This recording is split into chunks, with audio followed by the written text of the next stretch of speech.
Bharatiya Janata party के द्वारा की जा रही है। डॉक्टर साहब आज उस कार्यक्रम के मुख्य अतिथि हैं। मैं इनका बहुत बहुत अभिनंदन करता हूँ, बहुत बहुत स्वागत करता हूँ। और मैं डॉक्टर साहब से निवेदन करूंगा आज की जो प्रेस वार्ता है उसको संबोधित। आदरणीय हमारे प्रदेश के अध्यक्ष मौलाना बड़ोली जी भी आपसे रूबरू होंगे। आदरणीय मौलाना जी, इस प्रेस वार्ता में आज अपने ओबीसी मोर्चा के हमारे राष्ट्रीय अध्यक्ष डॉक्टर के लक्ष्मण जी, हरियाणा सरकार के मंत्री राजेश नागर जी और इस ओबीसी मोर्चा के प्रदेश के अध्यक्ष मदन चौहान जी पूर्व में मेयर रहे, और हमारे प्रवक्ता प्रदेश के जवाहर यादव जी और सभी पत्रकार साथियों का स्वागत है, अभिनंदन है। आप सबको पता है कि देश की आज़ादी से पहले भी 1931 तक देश में जाति के आधार पर जनगणना होती रही, अंग्रेजों के समय में भी होती रही। और जब देश आज़ाद हुआ तो उसके बाद 1951 में उस समय के प्रधानमंत्री जवाहरलाल नेहरू ने इसको रोकने का काम किया कि अब जातीय जनगणना करने की आवश्यकता नहीं है। फिर भी जब जब जनगणना हुई, एससी कैटेगरी को छोड़ के बाकी कोई भी जनगणना का आंकड़ा कभी प्रस्तुत नहीं किया गया। और एक समय ऐसा है जब कांग्रेस का ही शासन था 2011 में, और डॉक्टर मनमोहन सिंह जी ने संसद में ये बात कही कि हम जाति के आधार पर देश में जनगणना करवाने का काम करेंगे। और वो जनगणना हुई भी, होने के बाद भी उसको रोक दिया गया। और आज के समय को देखते हुए, क्योंकि बहुत सारे हमारे ऐसे समाज हैं जो सरकारी सुविधाओं से वंचित रह जाते हैं, जिनका सरकार के पास आंकड़ा नहीं है, उनके साथ किसी भी प्रकार का भेदभाव ना हो। और भारतीय जनता पार्टी की जो सरकार है वो अंत्योदय की सरकार है, समाज के अंतिम व्यक्ति तक का उदय हो, इस सोच को लेकर हम चले हैं। देश के लोग प्रधानमंत्री नरेंद्र मोदी जी ने जो निर्णय लिया,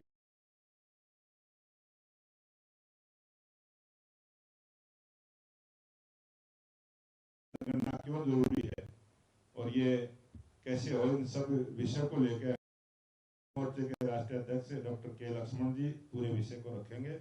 आप सबका बहुत बहुत धन्यवाद।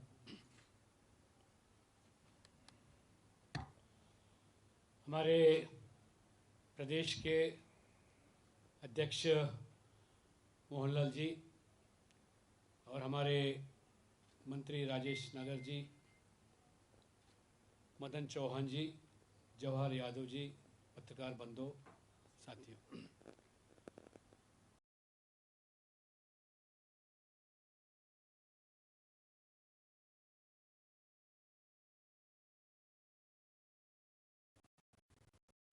हमारे यशस्वी प्रधानमंत्री जो एक महत्वपूर्ण ऐतिहासिक निर्णय जो लिया, होने वाली जनगणना में जाति को जोड़कर जनगणना करने का जो निर्णय था, पूरा देश भर में लोग, खासतौर से हमारे जो भी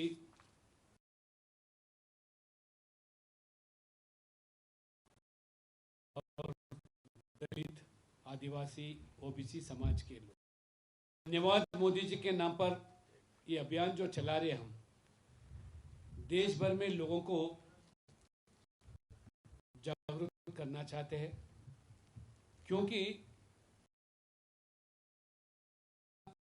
और राहुल गांधी ने ये श्रेय लेना चाहते हैं।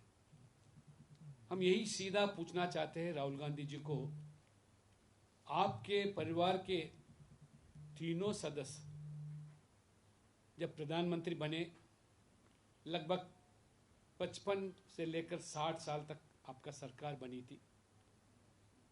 जब अंग्रेजी के ज़माने में हर 10 साल को जब जनगणना हो रही थी, उसमें जाति को जोड़कर जनगणना किया गया। तब नेहरू जी प्रधानमंत्री बने आज़ादी के बाद पहली बार, क्यों कौन था? इसलिए हम सीधा सवाल करना चाह रहे और लोगों को भी जागरूक कर रहे, क्योंकि एक राजनीतिक मुद्दा लेकर राहुल गांधी जी ने पिछले चुनाव लोगों को गुमराह करने का प्रयास किया। मोदी जी आएंगे तीसरी बार या भाजपा सरकार में आएंगे तो आरक्षण हटाएगा, और इस तरह संविधान को बदलने वाले हैं। मगर आज लोगों को पता चला मोदी जी जो बोलते हैं वो करके दिखाते हैं, और करने के लायक है वही बोलते हैं। क्योंकि अंग्रेजी के ज़माने में जब हर 10 साल को जनगणना हुआ जाति के आधार पर, नेहरू जी का सरकार बनते ही क्यों रुका गया? पहली आयोग जो बना आज़ादी के अंदर, काका कलेकर कमीशन, उसमें सिफारिश था पहली राष्ट्रीय स्तर पर जनगणना में जाति को जोड़कर ओबीसी समाज के जितने भी है उनको गिनती करने के लिए मना किया नेहरू जी ने, और सभी देश के मुख्यमंत्रियों को चिट्ठी भी लिखा, जाति के नाम पर कोई आरक्षण भी नहीं होना चाहिए। जब डॉक्टर बाबा साहब अंबेडकर इसका विरोध किया, तभी दबाव में आकर आयोग तो बना, मगर आयोग को ठंडे बस्ती में फेंक दिया। 17 साल प्रधानमंत्री थे। कई सिफारिश थे उसमें ओबीसी के हित के लिए, क्योंकि डॉक्टर बाबा साहब अंबेडकर संविधान में अनुसूचित जाति अनुसूचित जनजाति को तो रक्षण दिया संविधान में, पर ओबीसी के लिए आयोग के माध्यम से इनका हित के लिए जो सरकार बनते जो काम करना है वो नहीं किया। 17 साल थे। बाद में इंदिरा गांधी जी बनी, कोई आयोग नहीं बना ओबीसी समाज के उत्थान के लिए या उनके कल्याण के लिए। लगभग 16 साल प्रधानमंत्री थी।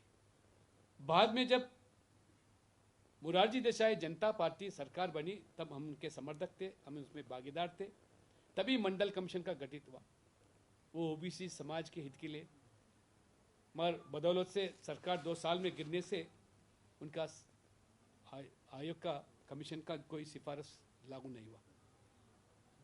बाद में इंदिरा गांधी प्रधानमंत्री बनी, तभी भी मंडल कमीशन का कोई जिक्र नहीं, वो भी ठंडे बस्ती में फेंक दिया। ये था ओबीसी का विरोध का रवैया कांग्रेस और आपके नेहरू परिवार के सदस्य अपनाया।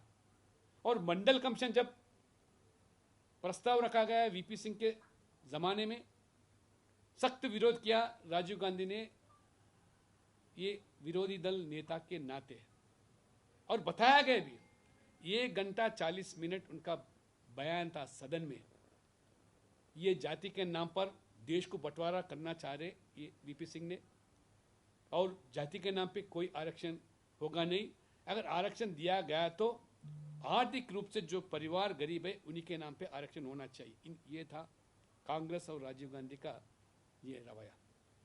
राहुल गांधी ये सब जानते हुए लोगों को गुमराह करते, किस तरह लोगों को भटकाने का आप चाल में खड़े नहीं। और जब विरोधी दल थे तो ये मुद्दा उठाकर लोगों को गुमराह किया। इसीलिए मोदी जी ने जो निर्णय लिया, इस कांग्रेस जब सरकार में थे, ओबीसी का जब आरक्षण का मुद्दा आया उसको टुकराया, और बड़ी मुश्किल से उच्च न्यायस्थान के माध्यम से मंडल कमीशन का जब लागू किया 27% आरक्षण, ये सरकारी नौकरियों में और केंद्रीय विद्या शिक्षा संस्थाओं में, तब से लेकर और जो आयोग में बताया गया कि राष्ट्रीय स्तर पर भी जो कमीशन गठित होना, उसको भी एक दंतहीन जो पिछड़ा वर्ग आयोग का जो गठन हुआ, मोदी जी आने के बाद ही फिर 2018 में उस आयोग को संवैधानिक दर्जा दिया गया। आप सरकार में थे, कांग्रेस और जो क्षेत्रीय दल ठेकेदार समझते थे ओबीसी समाज के, उनके समर्थन से जो यूपीए सरकार 10 साल चला, तभी भी ये हमारे आयोग को संवैधानिक दर्जा नहीं दिया। तो हम ओबीसी समाज के अधिकार को छीन ले, उसके हक भी छीन ले। इस तरह मोदी जी ने 11 साल के अंदर ओबीसी समाज के हित के लिए जो भी निर्णय लिया गया ऐतिहासिक हो और उनके कल्याण के लिए, उनके उत्थान के लिए, ये सभी चीज़ों को लेकर पिछड़ा वर्ग आयोग को संवैधानिक दर्जा देना और केंद्रीय विद्या संस्थाओं में जो 27% आरक्षण लागू करना, केंद्रीय विद्यालय हो, नवोदय पाठशाला हो, सैनिक स्कूल में हो, न्याय विश्वविद्यालय में, उसके अलावा राष्ट्रीय स्तर पर होने वाले MBBS और MD में पहली बार मोदी जी आने के बाद 27% आरक्षण देने से हमारे OBC समाज के गरीब बच्चे डॉक्टर बनने का लायक हो गए। ये मोदी जी का देन है।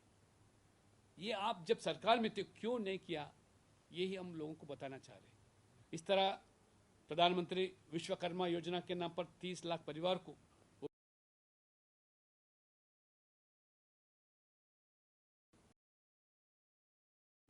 जो योजना बनी थी, संपदा योजना के नाम पर मछुआरों के लिए अलग मंत्रालय बनाना, मछुआरों के लिए उनके कल्याण के लिए जो योजना बनाया, इन सब चीज़ों को लेकर हम लोगों के बीच में जाना चाह रहे। ये अभियान देश भर में चला रहे, सामाजिक सम्मेलन कर रहे हर प्रदेश में और लोगों को जागरूक करेंगे, इनका पर्दा भी फाश करें। किस तरह समय समय पर OBC आरक्षण को विरोध किया कांग्रेस पार्टी और खास तौर से नेहरू परिवार, और किस तरह आज राहुल गांधी ने गुमराह करने के आज जो मोदी जो निर्णय इस इतिहास देश भर में OBC मोर्चा बड़ी अभियान चला रहे, उसी माध्यम से आज हरियाणा के अंदर भी आज प्रदेश स्तर पर कार्यशाला किया जा रहा है।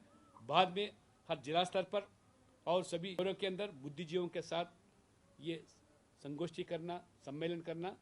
10-11 साल के अंदर मोदी जी ने गरीब के हित के लिए, OBC हित के लिए जो भी कल्याणकारी योजना और ऐतिहासिक निर्णय लिया, वो भी लोगों को हम जागरूक करेंगे। किस तरह नेहरू से लेकर राजीव गांधी तक OBC का विरोध किए, ये भी मुद्दे को लेकर हम लोगों के बीच में जा रहे हैं। गांव-गांव जाएंगे, घर-घर भी पहुंचेंगे